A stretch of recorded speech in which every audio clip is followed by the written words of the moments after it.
2வது நாளும் ஸ்டார்ட் ஆயிட்டு அப்படியே ஸ்டேஷன் போயிட்டு அங்கேருந்து அப்படியே நல்லான்னு ஒரு பார்க் போயிட்டுருக்கோம். அங்கே போனால் நம்ம தமிழ் பசங்க நிறைய பேரை பார்த்தோம். அப்படியே பஸ்ஸில் ஏறி அப்படியே வாக்கிங்கை போட்டு போய் நாரா பார்க்க ரீச் ஆகிட்டோம். அங்கே போனால் மானை சுற்றி எல்லாம் பக்கத்தில் நின்றுச்சு. அவங்கவுங்க எல்லாரும் ஃபோட்டோ எடுத்துகிட்டு இருந்தாங்க. சரியான கூட்டம். அப்படியே நடந்து இங்கே நம்ம வந்திருக்கிற இது வந்து ஒரு டெம்பிள், அதாவது புத்தர் டெம்பிள். இது வந்து தொதாஜி டெம்பிள் அப்படின்னு சொல்லுவாங்க. இது வந்து எப்படின்னா எல்லாமே முழுக்க உட்டால செஞ்சது. ஒரு கார்டியன் இவரை பார்த்துட்டு அப்படியே உள்ள நடந்துட்டோம்.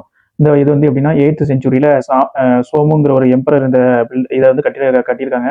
இதுக்கு வந்து உள்ள போறதுக்கு 800 ரூபா, நம்ம ஊர் காசுக்கு 400 ரூபா வரும். அப்படியே வாங்கிட்டு அப்படி உள்ள போனோம். உண்மையை சொல்லணும்னா கட்டடம் உண்மையாவே நல்லா பெருசாக தான் இருந்துச்சு. நிறைய கூட்டமும் இருந்துச்சு. நடந்து போயிட்டு திருத்தத்தை வாங்கிட்டு அங்க அந்த பொண்ணு அழகா இருந்துச்சு. நம்ம குடும்பத்துக்கு இதெல்லாம் தேவையா? பொம்பளை சோக்கு கேக்குதா? பார்த்துட்டு அப்படியே இந்த உள்ள வந்துட்டோம்.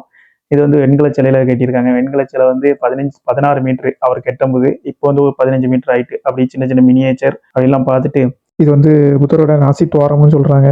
இதில் வந்து போயிட்டு வந்தா நல்லது நடக்கும்னு நம்புவாங்க. இங்கே ஸ்பெஷலாக ஒன்று பார்த்தேங்க. அதை பார்த்த உடனே ரொம்ப சந்தோஷப்பட்டோம். அதை நெக்ஸ்ட் வீடியோவில் பாருங்க. அப்படியே ஃபாலோ பண்ணுங்க, சப்போர்ட் பண்ணுங்க. பாய்.